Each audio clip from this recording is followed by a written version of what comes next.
Santa Teresa de Jesús de los Andes fue canonizada el 21 de marzo de 1993. Ella fue la primera chilena y la primera carmelita americana que ha alcanzado este honor. Su vida se ha transformado en un ejemplo de devoción y entrega al Señor.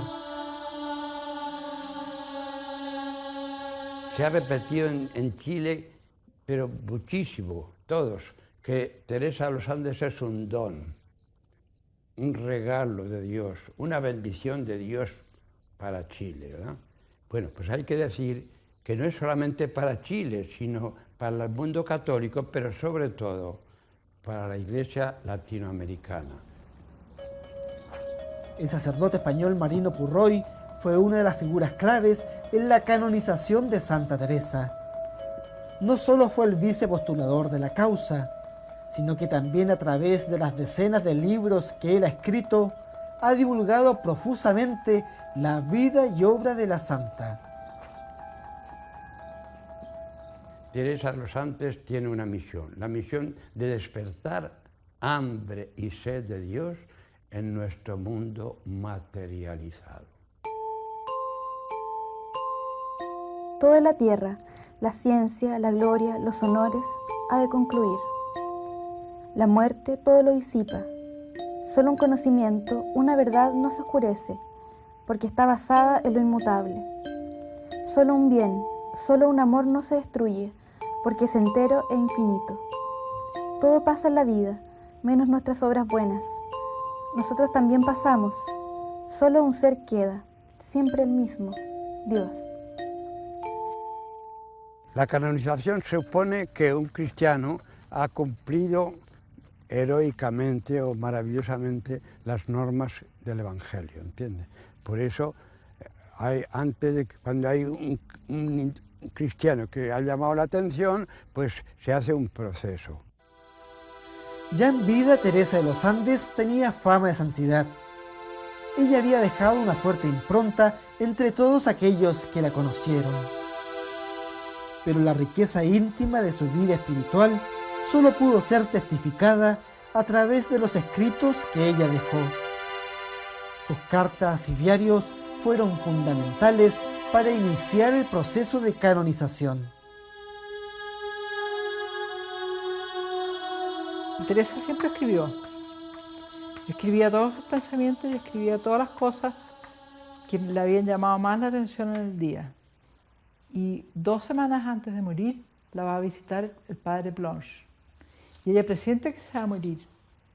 Y le dice al padre Blanche, le pide en forma encarecida que por favor queme todos los diarios, porque no quiere que nadie lea su vida espiritual. Y el padre se lo promete. Y él le pide autorización para leerlo. Entonces ella le dice que bueno. Y el padre llega a la casa, después de unos 2 meses que muere Teresa, y cuando lo lee se da cuenta que no puede romperlo. Que lo que aquí había escrito es la historia de una santa que puede hacer mucho bien a la humanidad y que seguramente con estos escritos podría presentarse como un testimonio de santidad. Y se lo mandan, todos estos escritos se lo mandan al prior general de la Orden del Carmen Descalzo, que es el padre Silverio de Teresa, español. Y el padre Silverio los lee y les dice a las carmelitas, les dicen, ustedes tienen que moverse porque aquí hay una gran santa. Dice, el Carmelo entero tiene que ponerse de pie y a trabajar por esta canonización, porque creo que estamos frente a una santa, pero inmensa, que va a traer muchos, muchos bienes, sobre todo a Latinoamérica. El sacrificio de la Carmelita es perpetuo, sin mitigación, desde que nace la vida religiosa hasta que se muere como víctima, a ejemplo de Jesucristo. Y todo en el silencio, sin que nadie lo sepa.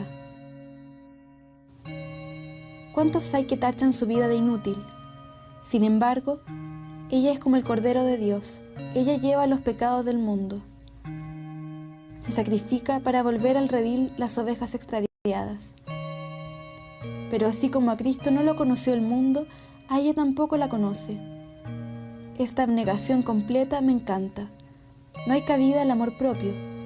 No ve siquiera el fruto de su oración.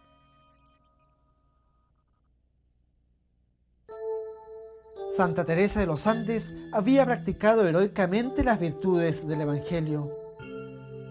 Sus fieles le agradecían la intercesión de gracias y favores. Pero eso no era suficiente.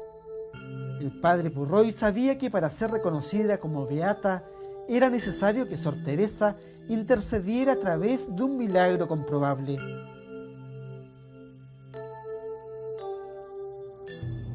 El 4 de diciembre de 1983, la Sexta Compañía de Bomberos de Santiago de Chile comienza a sofocar un incendio en un sector céntrico de la ciudad. El voluntario Ricardo Uribe sufre un grave accidente. Estaban trabajando en el segundo piso, que es habitual el trabajo de desteche, es decir, sacar las latas para poder apagar todo lo que queda en las vigas, en los entretechos, que hay una carga de combustible normalmente muy grande. En eso estaban cuando una de esas latas hizo contacto con el alambre que estaba energizado y el golpe corriente tiró al suelo, hacia al patio de esa casa, a Ricardo, donde había una poza de agua y él quedó ahí botado. No hubo una primera reacción. Ricardo Uribe había sufrido una descarga eléctrica y un fuerte golpe al caer del techo.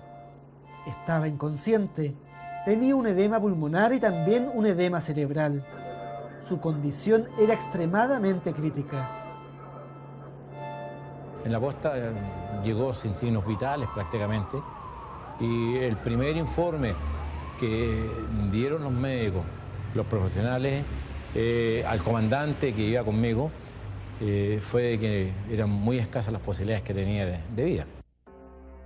Uno de los bomberos convence a la madre de Ricardo Uribe de ir a los Andes, lugar donde estaba la tumba de Sor Teresita, en ese entonces una monja carmelita que tenía fama de milagrosa. Mi mamá fue con un grupo de aquí de voluntarios a pedir por mí y si mejoraba, quedara como quedara. O sea, no pensaban en que iba a salir caminando y volver a hacer la vida normal. Quedara como quedara, pero vivo. Ellos iban a pagar la banda caminando de Santiago a los Andes. Mi mamá cuenta que volvieron después de la manda, me fue a ver a la posta, entró sin ningún problema, me vio en la UTI y ahí empezó mi recuperación. Ante la creciente recuperación de su compañero, los bomberos de la Sexta Compañía, familiares y amigos, deciden pagar la manda que se le había prometido a Sor Teresita. En agradecimiento, inician una gran caminata de 80 kilómetros de Santiago a los Andes.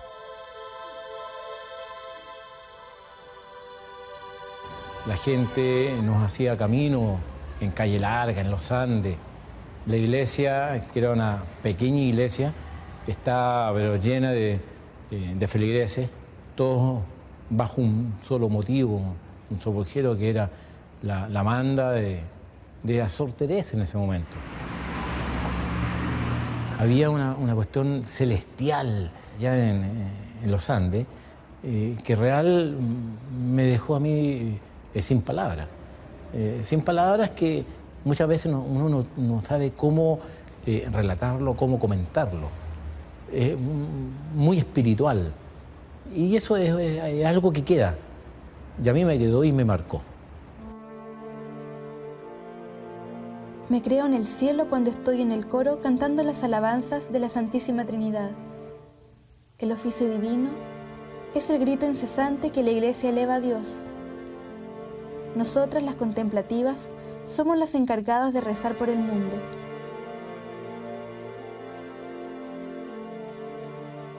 El milagro no está tanto en que me hayan salvado la vida, en que no quede con ninguna secuela.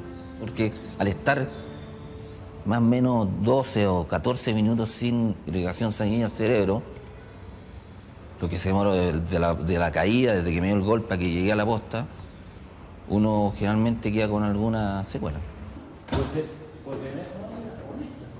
Los médicos, la ciencia médica, no se explicaba cómo una persona que había estado sin oxígeno, que había caído de una altura considerable, hablemos aproximadamente casas antiguas, desde el techo unos 8 o 9 metros de altura, ¿ya? Y que no haya quedado con una fractura de cráneo, que no haya tenido más allá de los problemas que tuvo. Después me di cuenta de lo que me había pasado y le agradecí harto que ella hubiera intercedido en que yo me mejorara de esta manera. Por el hecho mismo de yo ser católico, siento que hubo un ser superior, que hubo un aura, ¿ya? Alguien que puso la mano para que Ricardo pudiera salir adelante.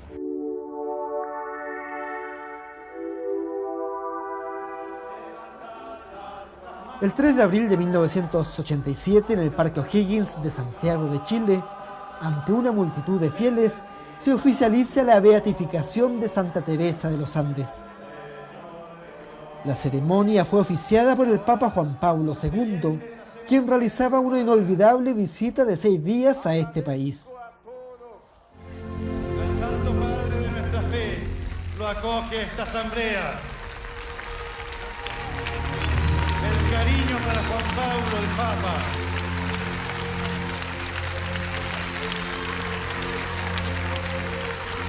Declaramos con nuestra autoridad apostólica que la venerable sierva de Dios, Teresa de los Andes, pueda ser de ahora en adelante llamada beata y que se podrá celebrar su fiesta en los lugares y el modo establecido por el derecho.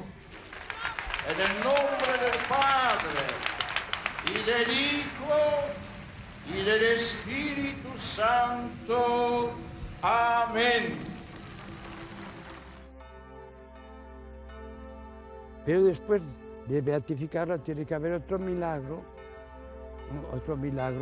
para que la declaran santa, ¿ya? Y ese milagro fue el de la joven Marcela Antúnez Riveros. El 7 de diciembre de 1988, Marcela Antúnez asistió a un paseo de fin de año escolar.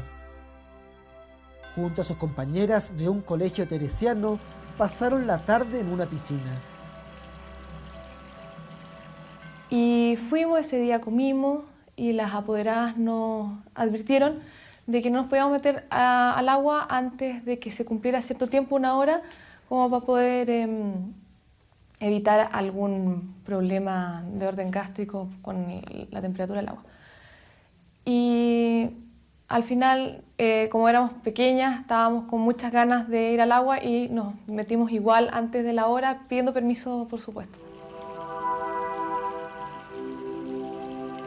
Y yo me fui a la piscina honda con unas compañeras que estábamos jugando en el borde de la piscina. Y en un momento yo me quedé sola. Y yo no sabía nadar.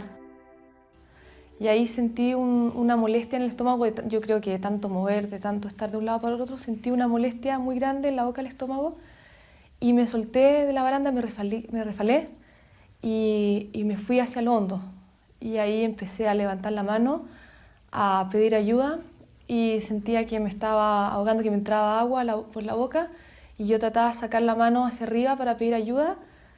Y lo único que provocaba era que me hundiera más, porque yo no sabía nadar. Y en la desesperación yo trataba de gritar y entraba más agua, hasta que en un momento ya me di por vencida y me desvanecí. Dicen que me sacaron de la piscina cianótica azul y que no respondía a las maniobras de resucitación. Y el salvavidas no se percató de que había sucedido esto conmigo y calculan que fue no menos de 10 minutos que yo estuve bajo el agua. Me acuerdo que el resucitador, el salvavidas, ¿no? Solía decir que la cogía a los bomberos, o sea que era como una muerta, un cadáver, ¿no? Estaban llorando todas desesperadas porque me veían que me habían sacado azul del agua y que tenía las uñas negras y que tenía el estómago muy inflamado, con un aumento de volumen. que estaba muy impresionada, que yo no tenía ninguna respuesta y que una dijo que tenía una telita blanca en los ojos.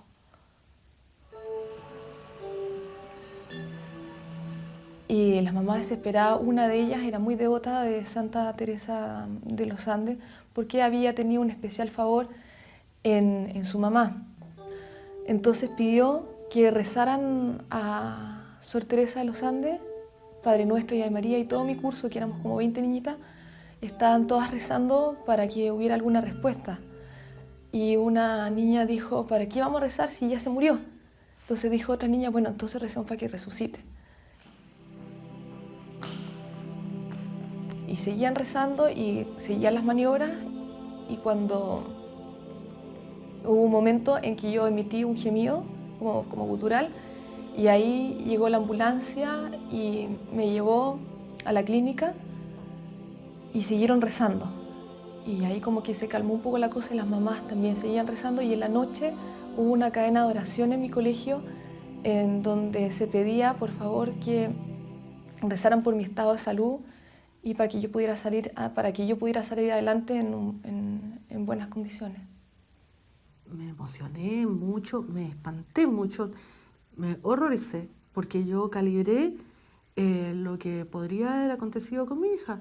Uno, que hubiera podido haber resultado ahogada, muerta, y bueno, y si no, con secuelas graves, pues eso todo el mundo lo sabe, ¿no? Y que permanecer tanto tiempo debajo del agua es pero una cosa impensable, que alguien pueda salir normal. Y yo al cuarto día estuve ya de alta con exámenes, eso sí, para tomarme fuera de la clínica, pero ya estaba, según dijo un médico, que andaba de NUCI en UCI, que no le había tocado un caso tan extraordinario como el mío, de que me haya recuperado tan rápido, llegando a las condiciones que llegué, cuyo diagnóstico fue asfixia por inmersión. Ese mismo día habló la niña y no ha quedado ni una secuela. Seguía siendo la primera del curso después de eso.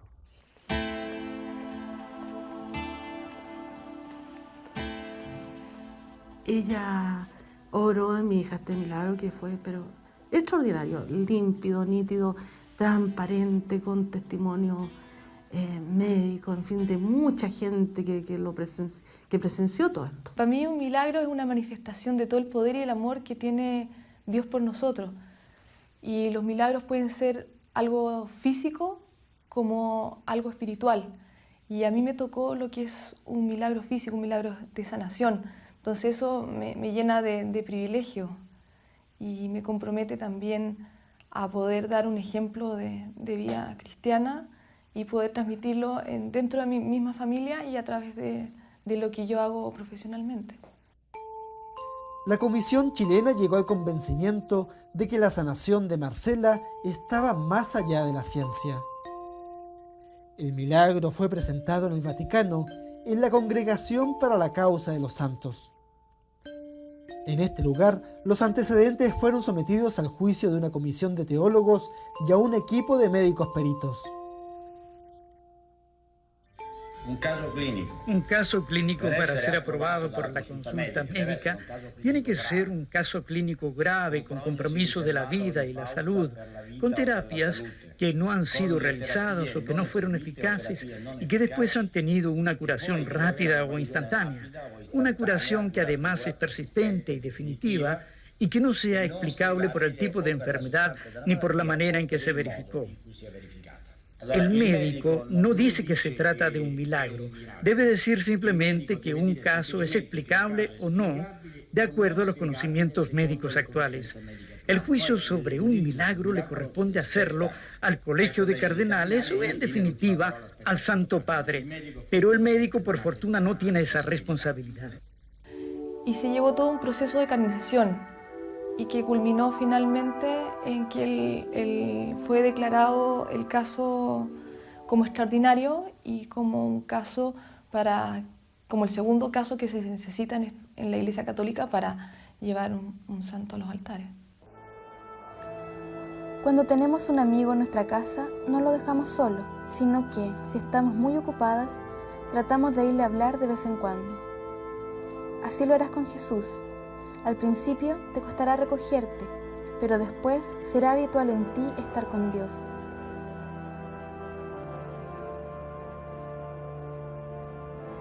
Luego de todo este proceso vino la canonización el año 93, que fue por Juan Pablo II, y fue muy emocionante. En 1919 ingresó como postulante en el convento de Aupo, llamado de los Andes, donde pasó los últimos 11 meses de su existencia en la tierra. Allí vistió el hábito carmelitano, tomando el nombre de Teresa de Jesús, y prosiguió en el camino de fidelidad a los impulsos de la gracia. Yo siempre he considerado que ella es la santa que se encuentra en la intimidad, en lo íntimo del corazón de las personas. Entonces, esa característica de ella se advirtió en esa ceremonia. Era una íntima alegría, un recogimiento que llegaba a la unión con el Señor, así, en la intimidad. Entonces, ahí está ella. Así la encontramos a ella, siempre en la intimidad de nuestros corazones, de nuestra espiritualidad. Estuvo muy de acuerdo toda la ceremonia de canonización con las características de ella. ¿Quién eres tú, Dios mío? ¿Y quién soy yo? Yo, criatura formada por tus manos, criatura sacada de la nada, formada de barro, pero con un alma a semejanza de Dios, inteligente y libre, destinada a darte la gloria del mundo visible.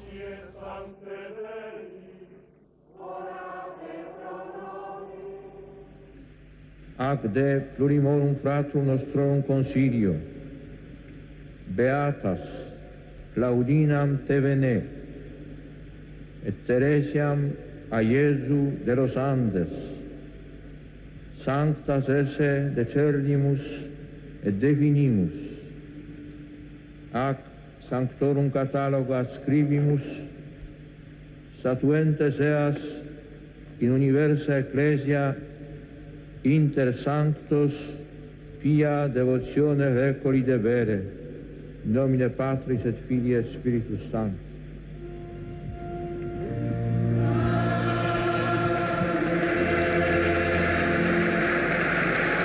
El amén y los aplausos es la aclamación del pueblo de Dios que, dotado de la luz del Espíritu Santo, reconoce esto es verdadero, esto es cierto, motivo de gozo espiritual. En latín, el Santo Padre ha dicho que para honra de la Santa Trinidad y exaltación de la fe católica, en ejercicio de la suprema autoridad del apóstol Pedro y Pablo, ha declarado que la Claudina de Benet y Teresa de Jesús de los Andes deben ser inscritas en el catálogo de los santos y recibir la piadosa devoción de toda la Iglesia. Pablo II dijo que Santa Teresa era luz de Cristo. Entonces, luz de Cristo para nuestras almas, para nuestra patria y para el mundo en general. Y eso fue como bien fuerte, bien bonito y bien emocionante para toda la gente que estaba escuchando. La figura de Teresa sobresale no por su apariencia ni su gran estatura. En su joven vida de poco más de 19 años, en sus 11 meses de carmelita, Dios la ha hecho brillar en ella de modo admirable la luz de su Hijo Jesucristo, para que sirva de faro y guía a un mundo que parece cegarse con el resplandor de lo divino, a una sociedad secularizada que vive de espaldas a Dios. Esta joven carmelita chilena, que con vivo gozo presento como modelo de la perenne juventud del Evangelio, ofrece el límpido testimonio de una existencia que proclama a los hombres y mujeres de hoy que en el amar adorar y servir a Dios están la grandeza y el gozo, la libertad y la realización plena de la criatura humana. La canonización de Teresa de los Andes fue recibida con júbilo en todo Chile. Más allá de los milagros reconocidos, Santa Teresita ha sido un faro de alegría y devoción para una multitud de fieles. Son miles los devotos que llegan al santuario para agradecerle por interceder ante el Padre, por proteger a los hijos, por encontrar un trabajo, por acercarlos a Jesús. Ella genera un cariño muy enorme, genera una devoción grande por la cercanía, por la ternura que ella inspira y por su ejemplo de vida cristiana que ella dio. Es innato en la criatura el deseo de sobresalir, pero si pensáramos de qué sirven esos triunfos sociales que de la noche a la mañana se disipan, esos aplausos fingidos las más de las veces, ¿qué son? ¿Qué queda de provecho si no es un orgullo secreto en el alma? No, nada de eso sirve, pues lo único que vale aquí en la tierra es todo aquello que nos lleve más a Dios. Él es el único que podrá llamar y satisfacer tu alma. En un muro ubicado al lado del santuario, los devotos dejan constancia de los favores que han contado con la intercesión de Santa Teresita. El sacerdote Mariano Purroy entiende esta costumbre, pero sostiene que el cristiano no debe esperar grandes milagros. Solo debe anhelar vivir a la luz del Evangelio.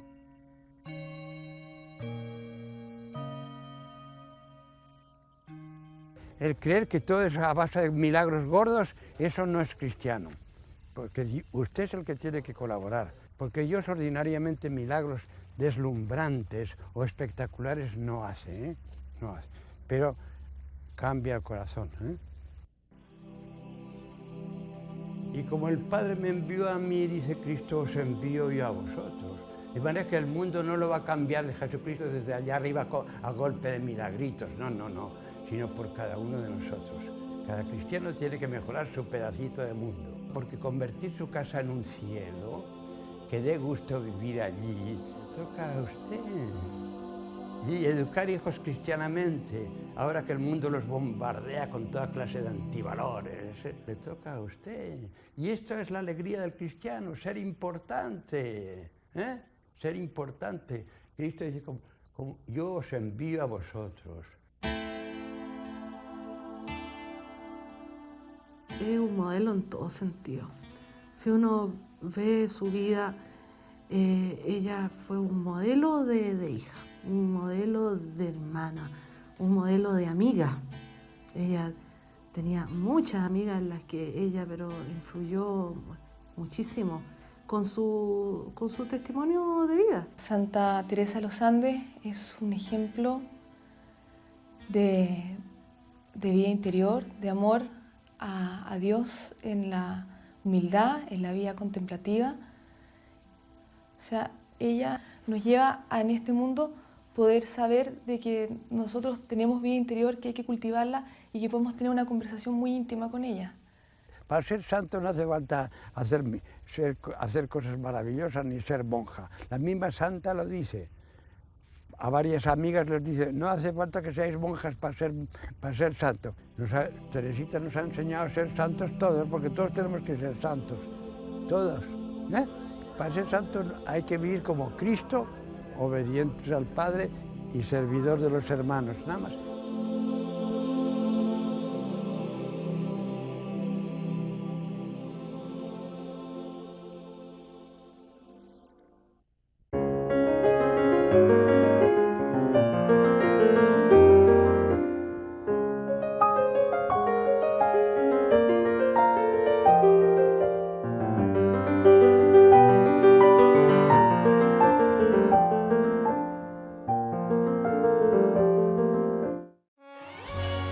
EWTN. Vivamos la verdad. Vivamos católicos.